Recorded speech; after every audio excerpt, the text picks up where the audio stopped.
ప్రపంచ చరిత్రలో ఎక్కడా లేని విధంగా 12 గంటల పాటు నిరాహార దీక్ష చేసిన అంబటి రాంబాబు గారు అసలు ఎందుకు చేశారంటారు 12 గంటల పాటు నిరాహార దీక్ష? అసలు మీరు ఎప్పుడైనా చూసారా రాజకీయ వర్గాల్లో కానీ లేదంటే మిగతా ఎక్కడైనా సరే 12 గంటల పాటు నిరాహార దీక్ష ఎక్కడైనా జరిగిందంటారా ఇంతవరకు ఎప్పుడు లేని విధంగా?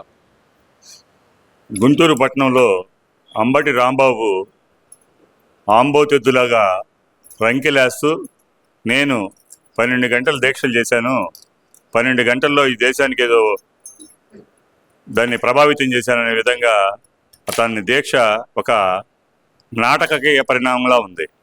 దీక్ష చేసే విధానం, దీక్ష చేసే ప్రవర్తన, దీక్ష చేసే మనుషులు తీరుగా లేదు.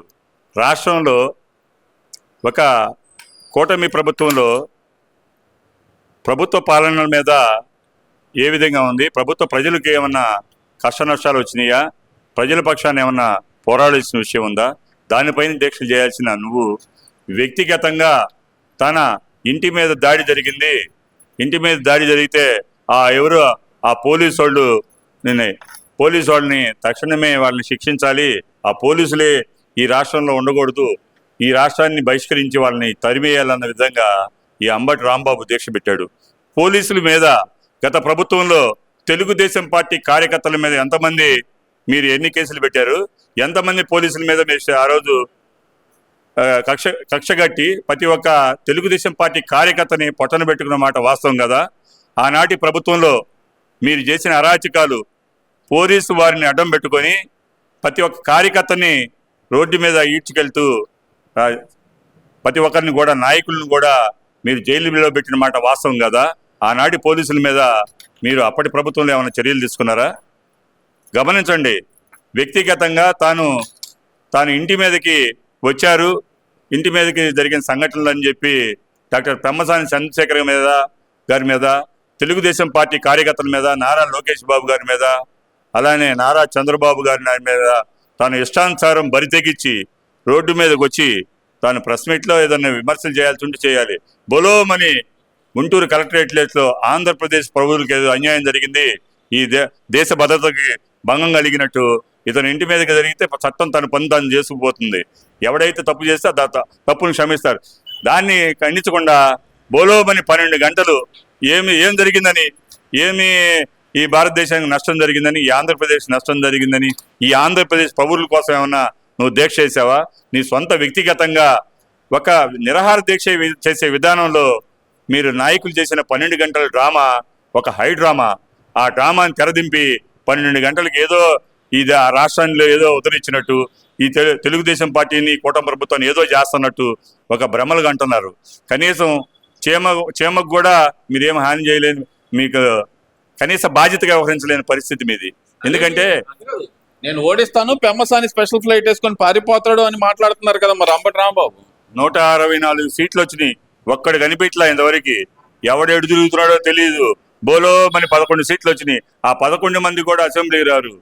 కరెక్ట్. ప్రభుత్వంలో ఎవరైతే 164 సీట్లు ఇచ్చి తెలుగుదేశం కూటమి ప్రభుత్వానికి అధికారం ఇచ్చి కూటమి ప్రభుత్వం బ్రహ్మాండంగా పనిచేస్తుంటే కనీసం చూసి ఓర్వలేక కనీస బాధ్యతగా వ్యవహరించాల్సిన 11 మంది సభ్యులు ఎక్కడికి పోయారో కూడా తెలియదు. ఈ రాష్ట్రం ఓడిపోయిన కొంతమంది కొడాలి లాంటి వాళ్ళు, కొంతమంది వంశీ లాంటి వాళ్ళు ఎక్కడున్నారో కూడా తెలియని పరిస్థితి. ఈ రాష్ట్రంలో ఏం జరుగుతుంది? అరాచక పాలన చేసిన దాని మీద ఎవరైతే ఆనాటి పరిపాలనలో ఏదైతే ఉన్న గాడి తప్పిన దాన్ని గాడిలో పెట్టడానికి కూటమి ప్రభుత్వం కంకణం కట్టుకుంది.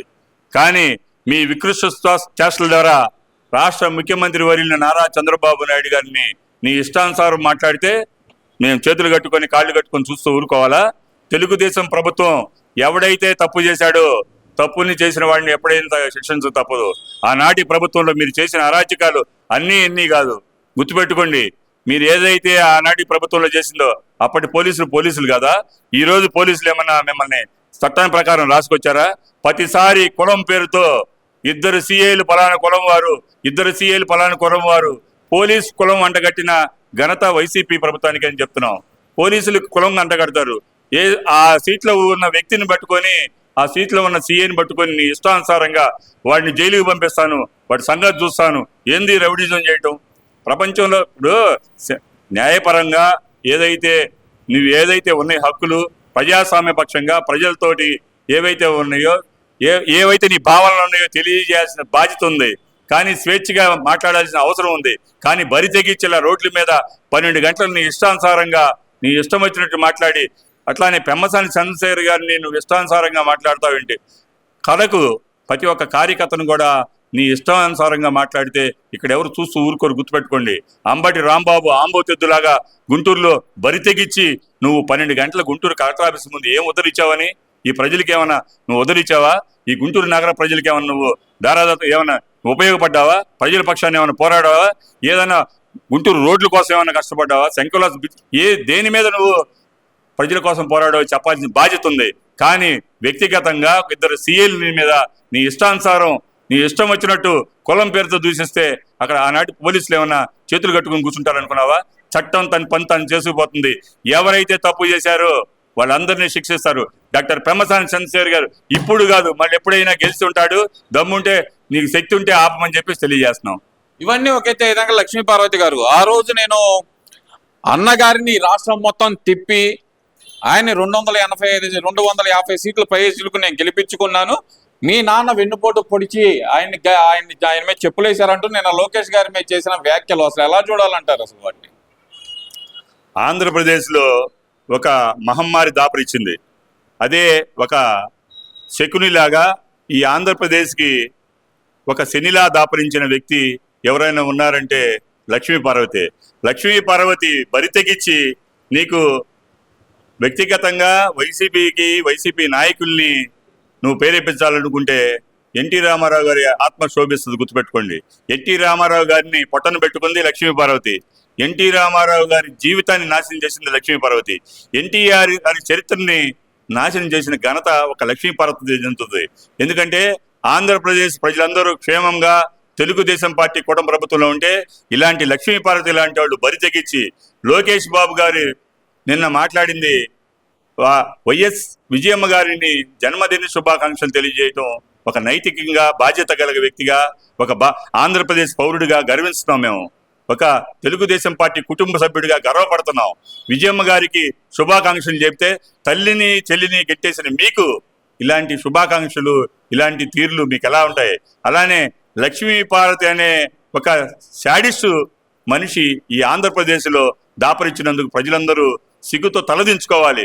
నిన్న లోకేష్ బాబు గారు అంత చిన్న వయసులో తల్లి లాంటి విజయమ్మ గారికి జన్మదిన శుభాకాంక్షలు తెలిస్తే కనీసం బాధ్యతగా వ్యవహరించాల్సిన లక్ష్మీ పార్వతి ఒక సాక్షి ఛానల్ ద్వారా బరి తెగించి రోడ్డు మీదకి వచ్చి చంద్రబాబు నాయుడు గారిని లోకేష్ బాబు గారిని తన ఇష్టానుసారం భువనేశ్వరమ్మని మాట్లాడుతుంది. దీనికి హద్దు అదుపు లేదు. ఒక బాధ్యత కలగా కుటుంబ సభ్యురాలు అయి ఉన్నాడు అని నువ్వు గ్రహిస్తే ఏనాడో నీ ఇంటి నుంచి నిన్ను వెలేశారు. గుర్తుపెట్టుకోండి, ఒక బాధ్యత కలగా ఒక మహిళగా ఒక పవిత్రమైన ఎన్టీ రామారావు భార్యని చెప్పుకునే ఒక మనిషిగా ఉన్నదానివైతే ఇలాంటి ప్రభుత్వం చెందేదానివి కాదు. ఎవరికో ఊడిగం కోసం ఈ రాష్ట్రాన్ని సర్వనాశనం చేసింది కాక, ఈ రాష్ట్రంలో బస్సు పెట్టించింది కాక, తెలుగుదేశం పార్టీని సర్వనాశనం చేసిన ఘనత ఒక లక్ష్మీ పార్వతికే దొరుకుతుంది.